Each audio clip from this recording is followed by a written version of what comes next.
Bueno, aquí estamos de regreso. Muchísimas gracias. Hoy lunes, qué feliz nos sentimos de tenerles a todos ustedes siempre ahí a esta hora de la mañana.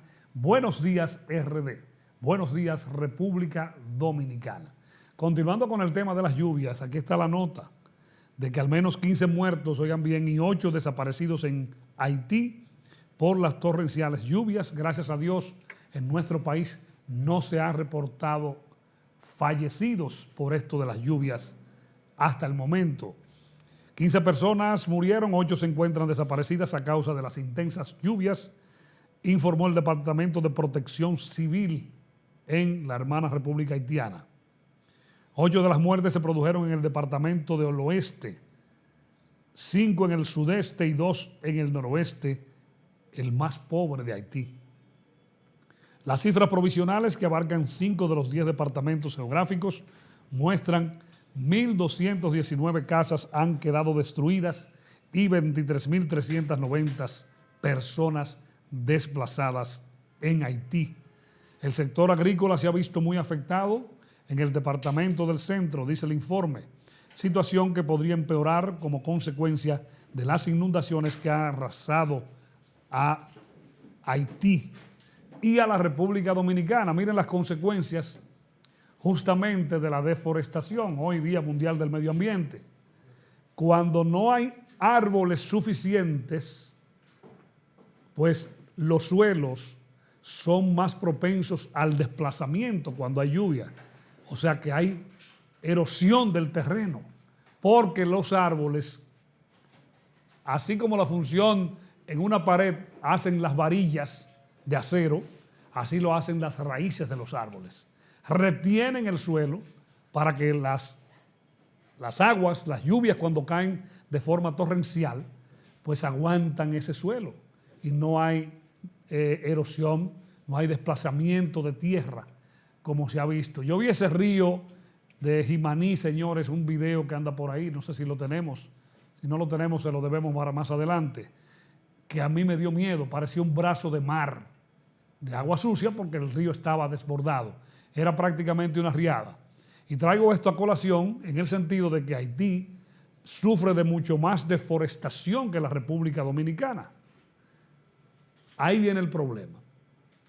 La deforestación trae como consecuencias muchas inundaciones porque los ríos salen de su cauce más fácilmente y van a parar a comunidades, a carreteras y a lugares por donde no debe pasar esa agua. Y ahí viene el terrible daño. No es que aquí no haya deforestación, aquí la hay y bastante. Que a propósito del Día Mundial del Medio Ambiente, justamente ayer, frente al Palacio Nacional, una gran cantidad de personas, tanto residentes en la sierra. ¿Qué es la sierra? La sierra es San José de las Matas, El Rubio, Manaclas, todas esas secciones y distritos municipales de la cordillera central por el lado de San José de las Matas, que dicho sea de paso, San José de las Matas es un municipio de la provincia de Santiago. Pero además habían ambientalistas protestando frente al Palacio Nacional ayer domingo, sí, siendo domingo. ¿Por qué protestaban? Bueno, pues porque se oponen a la construcción de la presa de las Placetas. Dicen ellos que esa presa, si es construida, secaría el río Jagua y el famoso río Bao. ¿Te ha ido Mello al balneario de Bao? Sí.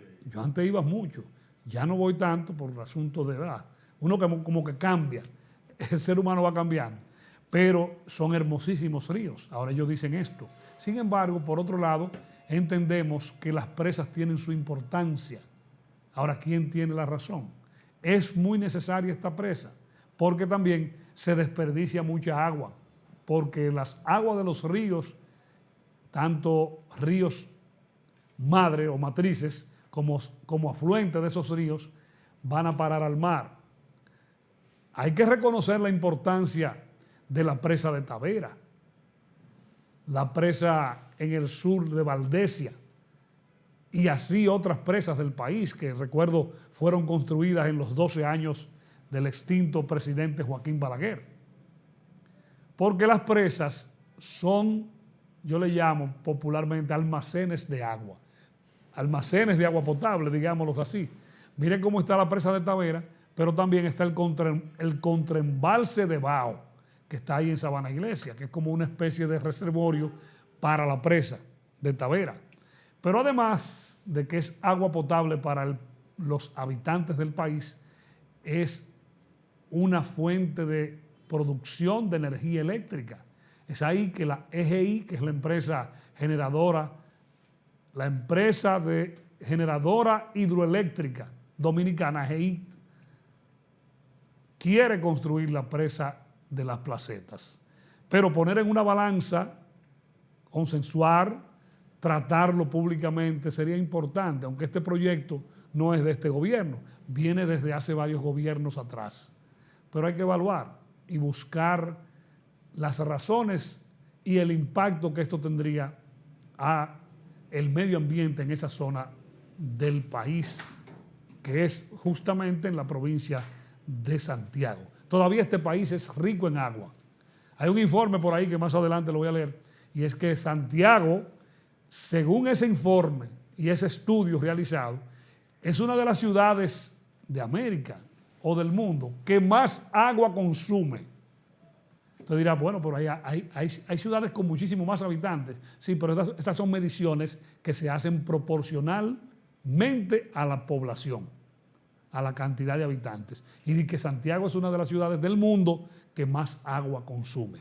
La bienvenida en este momento a Esmeralda Espejo, que ya está con nosotros. Buenos días, Esmeralda. Buenos días, Alberto. ¿Cómo Hola. te sientes? Inicio de semana. El lunes. Después de muchas lluvias en gran parte del país, como usted decía, o de la isla, Sí. porque ahí está afectando Haití. Y yo me pregunto, ¿la ciudad del mundo que más consume, o una de las ciudades del mundo que más consume, agua, o que desperdicia? Bueno, eso habría que analizarlo. Y déjeme buscarle la... Porque también nos falta cultura, nos falta educación en ese tema del agua. Muchas veces yo le he hablado aquí en el programa de cómo debemos ahorrar agua y que lamentablemente muchas veces, tal vez por desconocimiento, por descuido, porque tal vez no la pagan, porque no nos importa, ponemos manguera ahí botando agua, Lavaderos, mientras que muchos lavaderos, formales e informales, porque los dos, porque usted ha hablado de los informales, pero los formales, ¿qué control tendrán también? O sea, y es un momento, señores, en que se va a hablar de medio ambiente, se habla de la preocupación que puede venir por la escasez de agua a nivel mundial, pero como que no nos importa, como que entendemos que eso no va a ser ahora, y eso está pronto, eso está ahí cerquita de nosotros, que pueden ser nuestros nietos que vivan esas situaciones, o si usted es mayor que yo, sus bisnietos, o sus hijos, si usted es jovencito y nos está viendo en este momento. O sea, yo creo que ya debemos de comenzar a pensar. Usted hablaba también del desastre en el sur del país, sí, y parte de Haití, donde se habla de unos 20 muertos en Haití. Oficialmente 15, pero imagínense ustedes, van contando. Pero también la situación de casas destruidas, y eso, señores, ustedes saben a quién también va a perjudicar. República Dominicana, porque definitivamente los haitianos, ¿para dónde tienen más rápido dónde coger? Y buscar una salida a la hambruna, a la necesidad, a la falta de techo. Es República Dominicana, que somos sus vecinos más cercanos y que solamente tienen que dar 2 pasos para ya estar en el territorio nacional. O sea, que es un tema que usted lo puede tal vez por lo que se está pasando. Recordemos hace unos años lo que pasó ahí, Haití y Maní, Adiós, que eso fue histórico. Pero realmente las consecuencias que vendrán después son todavía peor. Y ¿sabe qué me llama mucho la atención? Que hay un titular ahí que tenemos, que las autoridades salen al rescate. Y hablo de las autoridades dominicanas, porque Haití ya usted sabe cómo es. No. Pero, ¿y por qué las autoridades mismas, cuando esas personas de bajos recursos se están construyendo dentro de lo que fue una cañada, de lo que fue un río, lo permiten? Se hacen de la vista gorda. Pero cuando viene el desastre, vienen como los salvavidas de todos los partidos, y les sacan eso mismo, vaya redundancia, partido a esa situación de miseria que viven esos ciudadanos, y más ahora que estamos ya en campaña. Charito, hay una observación que he hecho y que comentaba a unos amigos. El sábado pasado, estaba anunciada la presencia del presidente de la República en Mao en varias actividades. Entre una de ellas estaba una importante actividad de Edenorte, que hizo unas inversiones en varios puntos de la línea noroeste sobre la realización de redes eléctricas. Y todo el mundo esperaba al presidente. Llegó la vicepresidenta. No llegó el presidente. Pero veo este caso del sur, de los desastres con los aguaceros, y a quien veo esa paliza al frente de los operativos, cosa que me extraña. ¿Estará enfermo el presidente? No, me pregunto, ¿dónde está el presidente? Porque ha estado como muy en silencio desde el viaje a Guyana hacia acá. Porque él llegó de Guyana, tengo entendido, se supone, ¿verdad? Se supone, era un par de días. Y estaba anunciado para esas actividades el sábado. Y vimos la presencia de paliza en estas situaciones del sur, que en otro momento, cosas parecidas, ¿quién va a ser el presidente? Recordemos el caso de La Vega, por ejemplo, o de Bonao fue. Bueno, y de Bonao, de la mina. Él fue. Él fue. Sí, por cosas hasta menores. Y en otra, por cosas hasta menores. En otra situación no lo hemos visto. ¿Será que está enfermo? No Puede sé. ser, ¿verdad? Porque es un ser humano. Claro. Pero también, si él estaba pautado, como usted dice, y conoce para esa actividad, y no fue tampoco al sur del país, entonces yo creo que también él es el presidente de la República. Fue paliza que encabezó. Deben de darnos una explicación qué está pasando con el presidente. Sí, ha habido un silencio entre sábado, domingo, y ya lunes arrancó.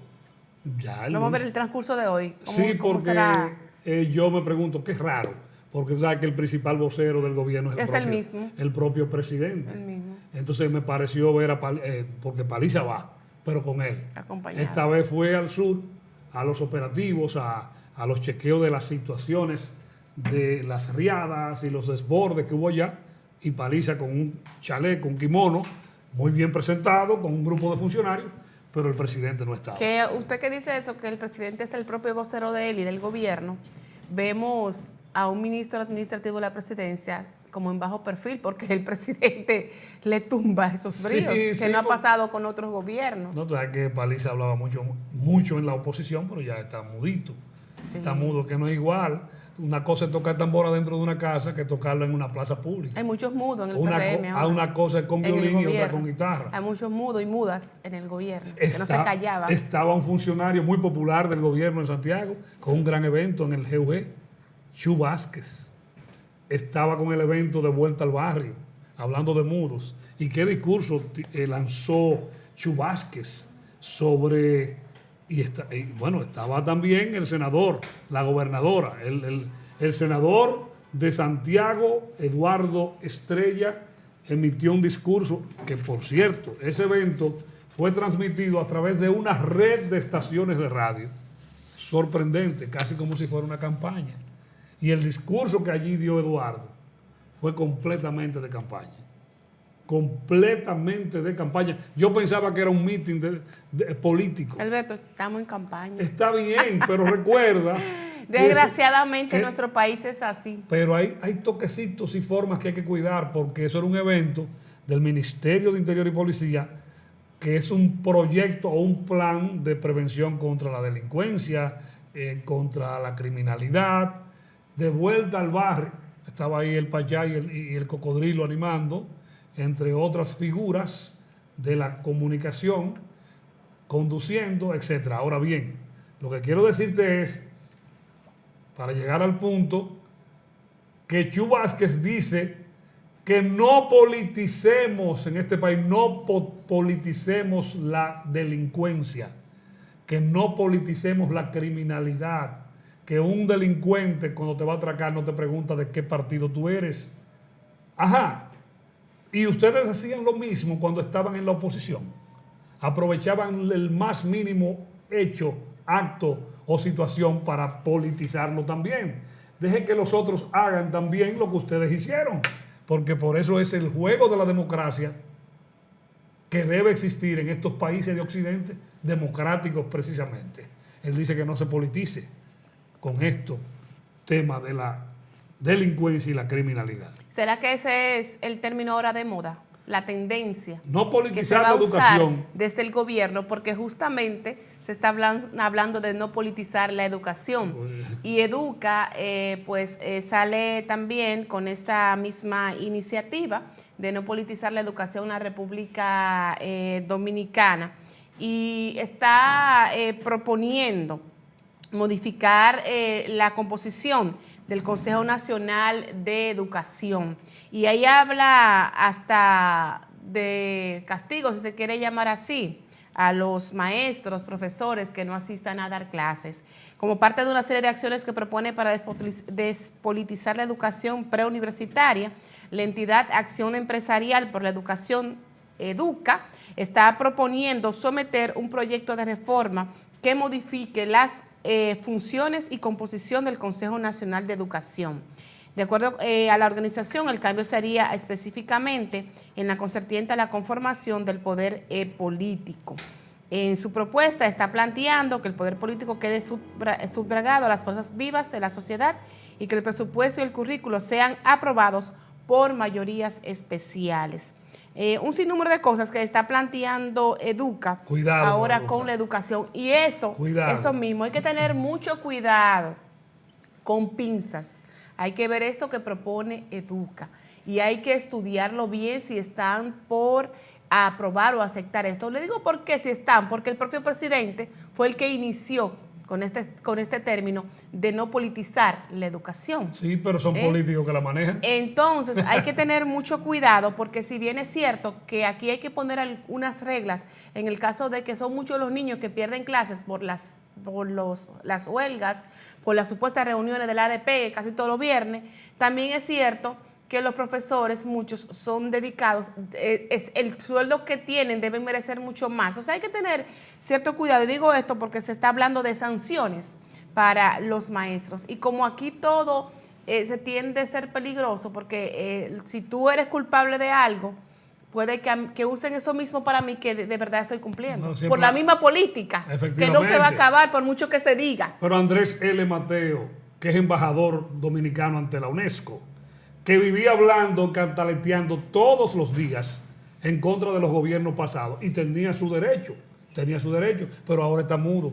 Porque esa es la vaina que ha pasado con estos que lo han nombrado, que antes hablaban, y ahora parece que todo está perfecto. Ahora bien, él es funcionario, pero acaba de emitir, y yo ya pues apareció juicios en relación al ADP, despotricando a la Asociación Dominicana de Profesores. Que tiene muchos fallos. Tiene fallos. ¿Pero quién ha sido los mismos culpables?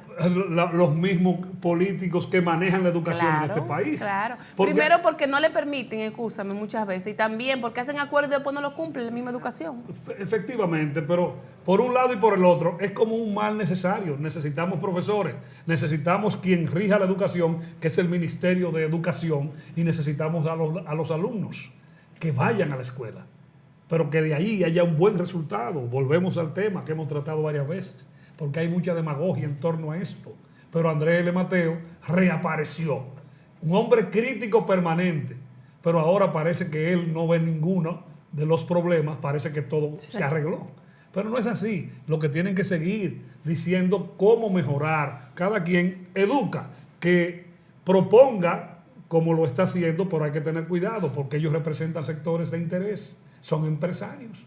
Hay que oír también la parte política, pero consciente, la parte técnico, político, y con conciencia en favor de la mayoría, y que lleven esto todo al Congreso para que las cosas se hagan de forma legal, como debe ser. Entonces, lo que volvemos a insistir es que queremos ver resultados ya, porque se supone que cuando usted procura ser funcionario, presidente o manejar la cosa pública, usted ya ha visto previamente lo que está mal para irlo a corregir.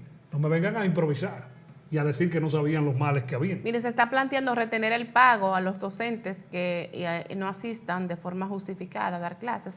Y ahí eso es bueno y también, como digo, también es preocupante. O sea, hay que tener mucho cuidado de tratar esto con pinza, claro, con lo que se puede hacer. Tiempo de comerciales. Regresamos con más de Buenos Días RD a través de Luna TV, Canal 53.